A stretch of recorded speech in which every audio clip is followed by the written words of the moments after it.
La parole est à monsieur Julien Dive. Merci, Monsieur le Président. Nous sommes le 21 janvier 2020 et ce soir, 200 000 personnes ne savent pas si elles dormiront dans la rue ou dans un centre d'hébergement. Quoi qu'il arrive, 55 000 d'entre elles dormiront dans la rue faute de centres adaptés ou faute de place. Ils sont issus d'horizons divers.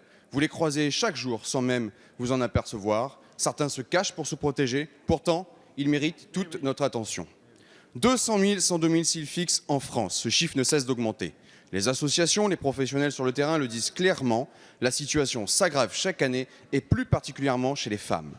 La dernière étude officielle de l'INSEE date de 2012 et indiquait que 40% des SDF étaient des femmes.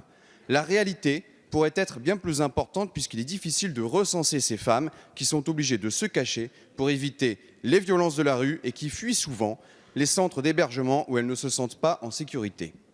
Devant cette situation, les bénévoles et les professionnels sont obligés de pallier l'absence de l'État. Mais ils le concèdent. Ils ne peuvent pas toutes les aider et chaque année, la situation s'empire. Il y a quelques semaines, avec mon collègue Éric Diard, nous étions dans les rues environnantes de l'Assemblée nationale et des Invalides pour une maraude nocturne avec une de ces associations. Et nous pouvons vous affirmer que contrairement à ce qu'on a pu entendre, lorsqu'on traverse la rue, on y trouve aussi des femmes sans abri dans la détresse qui sont soit seules, parfois enceintes ou avec un nouveau-né. Monsieur le ministre de Normandie, vous vous vantez d'avoir augmenté les places d'hébergement. Mais savez-vous que ces grands centres où les gens sont les uns sur les autres représentent aussi un danger? Non, contrairement à ce qu'on a pu entendre sur vos bancs. Ces gens ne dorment pas dans la rue par choix, mais parce qu'ils n'ont pas d'autre choix. On se félicite de l'action de l'abbé Pierre ou de Coluche, mais à quand de l'État? Il est urgent d'agir. Nous vous demandons d'organiser rapidement une conférence de la grande exclusion avec un état des lieux de cette situation de crise sociale et sanitaire, avec des réponses concrètes et urgentes pour sortir de la rue ces femmes qui, durant cette période hivernale, sont encore plus vulnérables. Merci, chers collègues. La parole est à monsieur Julien de Normandie, ministre chargé de la Ville et du Logement. Merci, Monsieur le Président, Mesdames et Messieurs les députés, Monsieur le député Julien Dive. Personne n'est dans la rue par choix. Personne. On est dans la rue parce qu'on n'a pas le choix, parce que la rue, ça tue. Ça tue l'hiver et ça tue d'ailleurs aussi l'été. Et parfois, ça tue même plus l'été que l'hiver. Par contre, vous ne m'aurez jamais pris, jamais, à chercher à politiser un sujet qui ne le mérite pas. L'État n'est pas absent de ce dossier, en rien. Depuis que j'ai la charge de ce dossier, parce que tous les matins, je me lève avec la responsabilité de celles et ceux qui dorment dehors. On a pérennisé à peu près 15 000 places.